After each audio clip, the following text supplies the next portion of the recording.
Let me get that clip. My producers uploaded it. Let me get that clip. Let me show you. Oh, it's the right one too. I'm looking at it right now. And listen, I want to make sure everybody understands. No quarter for fascists. I don't care if you're a white fascist, a brown fascist, a Christian fascist, an atheist fascist, and I certainly don't care if you're a black fascist. If you're organizing with fascists, there is no quarter for you. And this black brother found out the hard way. All we're going to be doing now is beating the living shit out of all the people trying to stop. They knock out my front teeth. You gotta see it again. Hang on. All we're going to be doing now is beating the living shit out of all the people trying to stop. They knock out my front teeth. All we're going to be doing now is beating the living shit out of all the people trying to stop. They knock out my front teeth. One more time. All we're going to be doing now is beating the living shit out of all the people trying to stop. They knock out my front teeth. Okay. This man was organizing the Proud Boys to go out there and attack people.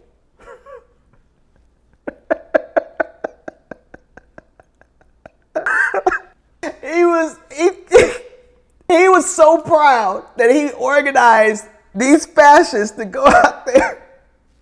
Somebody please drop a beat to that. Pitchforks and torches, thank you for bringing that joy into our life. I appreciate that. But bro, this dude went out there with the intention of hurting people. God don't like ugly men. One more time. Now is beating the living shit out of all the people trying to stop. They knock out my front teeth.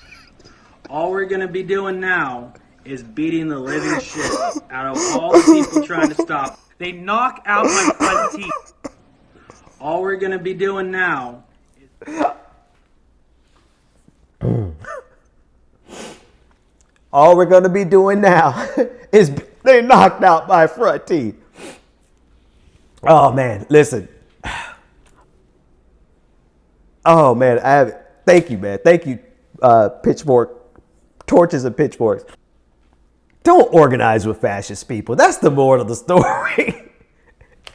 Don't think because you're a black fascist that you're going to get away with it. Do you think you're going to get some special treatment? Like you're like, oh, well, they're not going to knock me down because I'm black. Nah, bro. You're on the wrong side of the fence. You're over there with the people who wear swastikas. You're going to get got. And we would much rather, let me bring it back in. We would clearly much rather be peaceful and make sure that everyone is provided for in our society. But we have no requirement whatsoever to tolerate people who are intolerant. We don't. David, if you could grab the tolerance paradox, get the meme version of it because the actual solution to the paradox is kind of long. Karl Popper gave a solution to the intolerance paradox because a lot of people are like, well, Ben, you can't meet violence with violence. You can't be intolerant to intolerant people because that makes you intolerant yourself. And a lot of us get stuck there. Like, what do we do? What do we do when we're dealing with people who are intolerant and we want ourselves to be tolerant? Does that mean we have to tolerate people who don't tolerate us? No, it doesn't. Larry D. Ray wants to know who knocked out his front teeth. Counter protesters. So you had the Proud Boys, which is a white supremacist. Listen, I want to make sure people are clear. You 100% could be a black person working on behalf of white supremacy. We usually get it in a rhetorical way. You get like Candace Owens, who uses her voice to fight on behalf of white supremacy. Well, this dude wasn't too smart, decided to put his body out there to fight on behalf of Proud Boys and white supremacy. And he ran into a counter protester, a black man who saw this other black man who was organizing with fascists, and one thing led to another. And there's a photo on the internet where you can see the moment of the punch, and you can see the punch, and you can see the tooth flying out of his mouth. All right, I want to close with the tolerance paradox. Just give my producer some time. Yep. Okay, this will do. This one would do just fine. Share it with you because I think it's really, really meaningful. This is Karl Popper and the tolerance paradox. And this was his solution to the tolerance paradox. He said, unlimited tolerance must lead to the disappearance of tolerance. If we extend unlimited tolerance, even to those who are intolerant, if we are not prepared to defend a tolerant society against the onslaught of the intolerant, then the tolerant will be destroyed and tolerance with them. We should therefore claim, in the name of tolerance, the right to not tolerate the intolerant. Philosopher Karl Popper. Oddly enough, this is a lesson that we have to reteach every generation.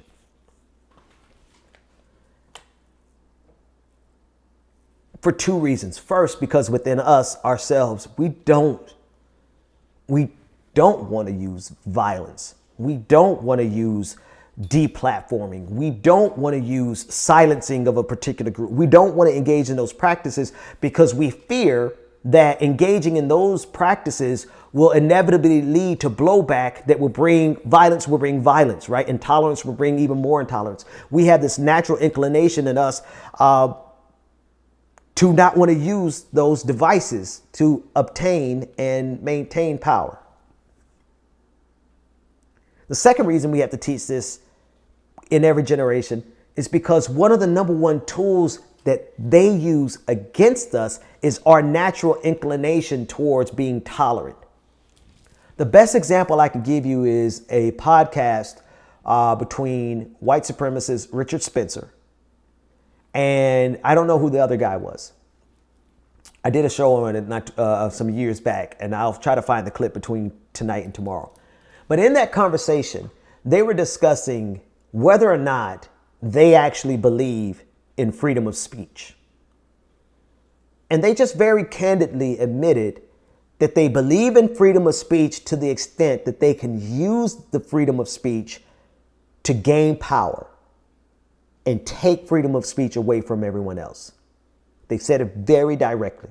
Their strategy is to use these systems to gain power and then rip the systems from underneath everyone else.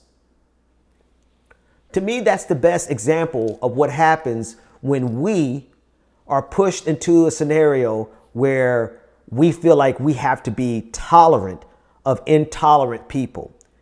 Let me fill in the blanks. That we have to sit by and give equal time and equal opportunity to Nazis, right? It's this very liberal idea that we will fight to the death to make, I might disagree with you, but I will fight to the death to make sure you can say what you want to say and believe what you want to believe, right? That's like the gold standard of liberalism. And I don't just mean American liberals, but just liberalism in general on the global stage. It is to be ecumenical, it's to be tolerant, it's to be to try to coexist and try to coexist with people who disagree with you. The problem is when you are fighting on behalf of people who would use your willingness to fight on their behalf to obtain power. They see you as a sucker. They will use you being willing to fight on their behalf to strip away your rights and your freedoms. This is literally their strategy. This is not hyperbole. This is what they are actively doing. They will use freedom of speech to get power so that no one can ever criticize them. Let's get specific, right? We come through this whole phase, the last couple of years of, cancel culture is bad and free speech absolutists who say, we got to protect what the Nazi wants to say. Okay, you do realize that Nazi is leveraging your willingness to protect what they have to say to seize power so that they can strip away your free speech. So how do you solve it? Well, Karl Popper, I think he did an amazing job. Like I can, give him his props. But he answered it. And I want to read it one more time in context of everything that I just said.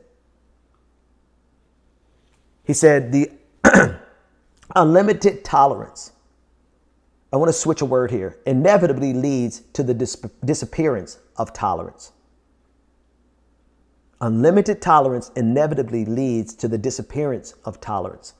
If we extend unlimited tolerance even to those who are intolerant, if we are not prepared to defend a tolerant society against the onslaught of the intolerant, then the tolerant will be destroyed, and tolerance with them. We should therefore claim, in the name of tolerance, the right not to tolerate the intolerant.